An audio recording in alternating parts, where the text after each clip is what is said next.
สวัสดีค่ะไม่สงค่ะเด็กก็เอาหังเอาใบพักปักไอ้พ่อปากได้เฮ็ดสังดีย่าหมักล้าไอ้ย่ามาล้างสมออย่างเขาว่าอ้วดีย่าเด้อเดี๋ยวเอาดีแลน่ะนั่นกว่านั่นน่ะอ้วฮะสุดเดียหาอัวเดียหาในหนาวดีในไรน่ะเด้อเอามาล้างเอาไม้พักปักตาเตเจ็ดไม้หมักล้างนี่ค่ะว่าเจ็ดยางมาเลยเจ็ดยางมัน เจ็ดยางมาล้างตอนนี้คือเอาใบฟักทองเพื่อที่จะไปเช็ดยางขนุนนะคะได้ยันมาสามนะเอามาทางอันน่ะเขาว่าเลิศเนี่ยนะวะ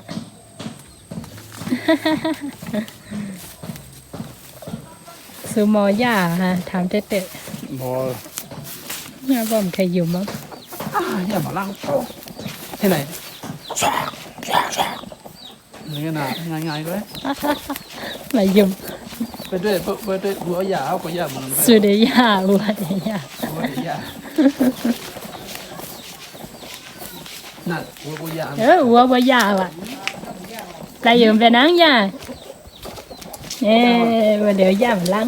เสียงยุ่มมา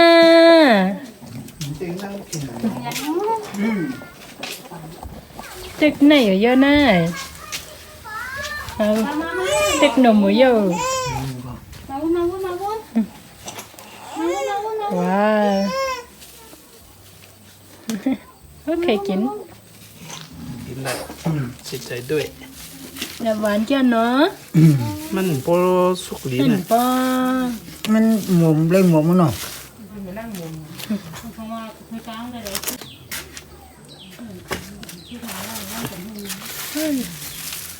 เด็กหวานแก่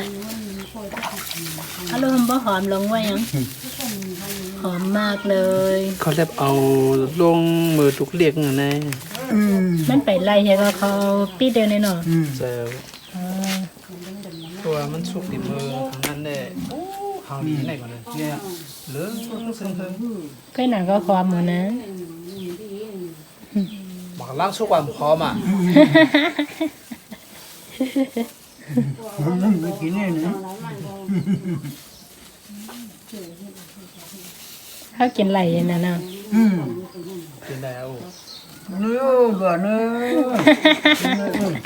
กินอะไรอีน้องกินอะไรอยากเล่นเลยมันกิน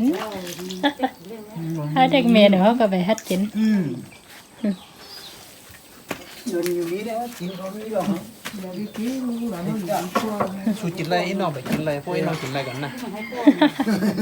เราน้องเมียวหลอนเฮาถูกหลอนเฮากินอะไรหลอนน้ำถูก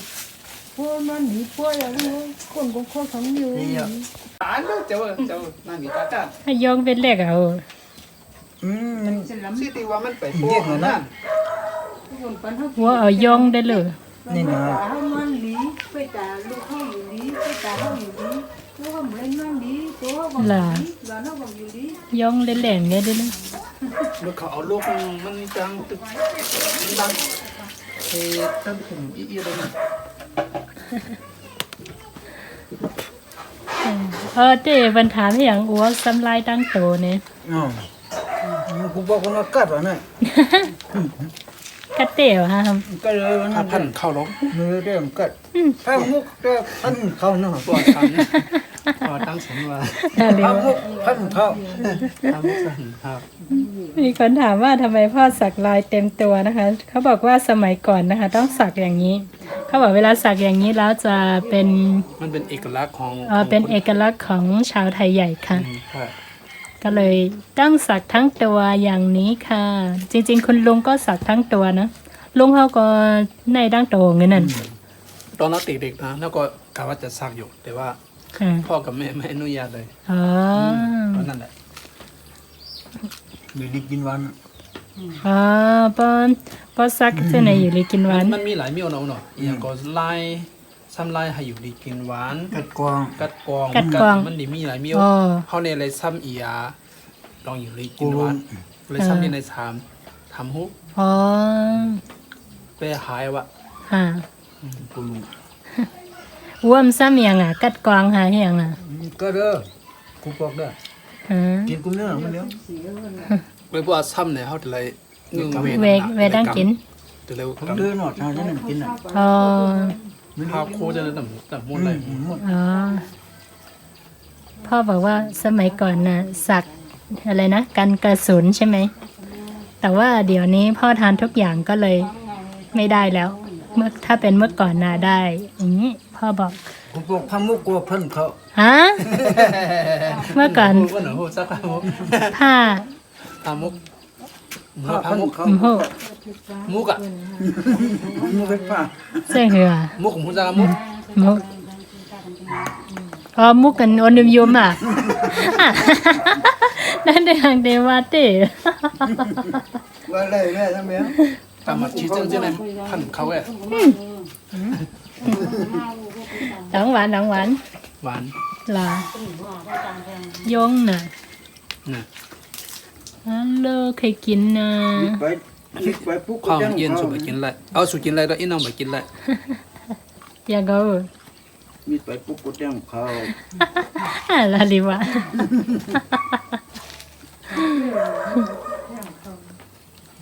เรียบหวานแก่ วัดตะลึงมันเป็นมะลังบุ๋มเนาะ แต่ว่าอายสามันอ่ะให้มันหวานเหมือนจริงมันสุกเหนือตัวเหมือนหรอก อ๋อพี่แสงบอกว่าไม่ค่อยอร่อย เพราะว่าโมทานไม่ได้ เพราะโมทานไม่ได้เลยบอกไม่ค่อยอร่อย จริง ๆ น่าจะอร่อย เพราะว่ากลิ่นหอมมาก มันมีเด็กกลิ่นนั่นแหละ มันมีอายก็ตีน้ำจิ้มน้ำหวานมันอ่ะมันตีให้มั ด้ น วยซี เจิ้ ม ม กับ นะ เล็บเจียมหมูนะ มันน้ำจิ้มฐานอันมันสุกเหนือตัวมันหรอก อ๋อ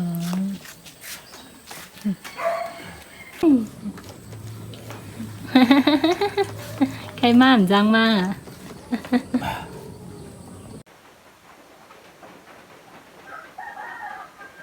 เหมือนในฝนตกเขาป้องหมอนเลนฮะ วันนี้ฝนตกนะคะ แม่ก็เลยทอดขนมให้ทานขนมก็คืออันนี้ แล้วก็เอามาทอดแบบนี้ค่ะเขาป้องหมอนเลนฮะ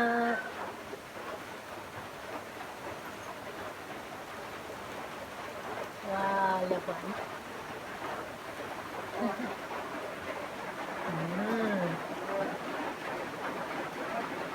เรียบหวาน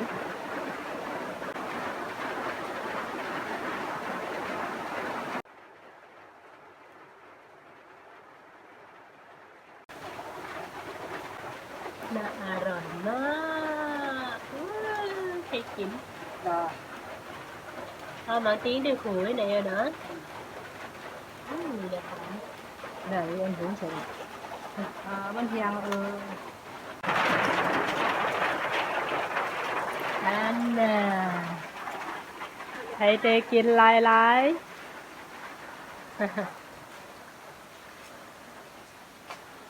wow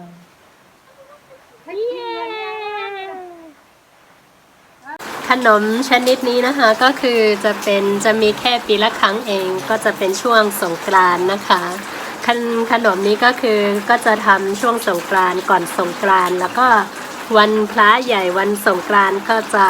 เอาไปถวายผู้อาวุโสที่วัดอะไรอย่างนี้นะคะที่นี่ก็จะเป็นประเพณีของหวานที่นานางนั่นเองค่ะ ได้เป็นข้าวป้องปีหน้านางหน่อยค่ะวันเด็กมี1 ปี 1 ปอก็หาหน่อข้าวเลินหาในค่ะว่าตีถึงเลินหาในตีวันเท่าขาเดอ่อนกันเฮ็ดแต่ก็พอวันศิลวันบรรลุมากก็เอาการดูดีจ้องแหเอาการดูจ้อมก้นเทาในค่ะก้นนอนจ้องเหมือนเช่นในกันนี่ก็วันนี้ฝนตกนะคะแม่ก็เลยทอดให้ทานค่ะจริงๆอันนี้จะเอาย่างก็ได้จะเอาทอดก็ได้ตอนแรกมันก็จะเล็กตอนแรกก็จะเล็กๆนะคะพอเอาไปย่างมันก็จะใหญ่ประมาณนี้ เหมือนจังได้ก็แต่เล็กๆก็ค่ะเนาะว่าหุ้มกับหุ้มมามันก็เตใหญ่ค่ะนั่นโคกินก็ไรยอกก็ปิงกินก็ไรห้างกินก็ไรค่ะเมื่อไก่อังห้างก็หนาว่าเฮามีเขามีไม่ห้างแต่ก็ไม่น่าจะโคปันในทางนะ อร่อยมากเดี๋ยวโมจะทานให้ดู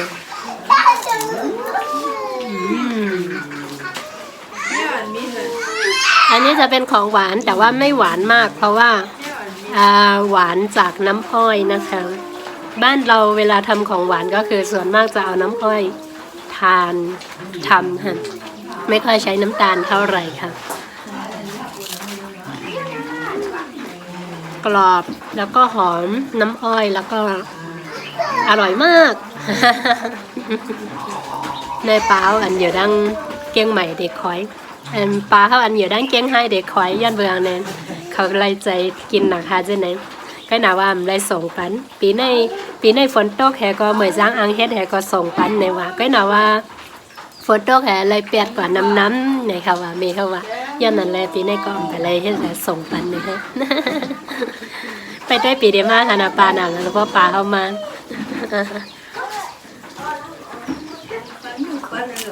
ฮะ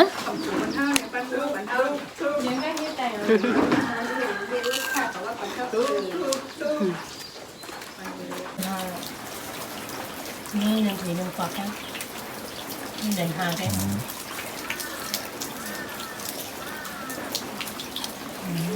เอาอ่ะ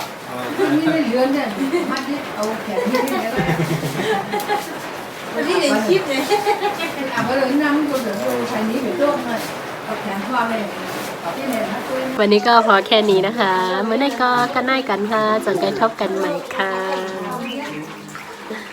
เจอกันใหม่ในวิดีโอหน้าค่ะ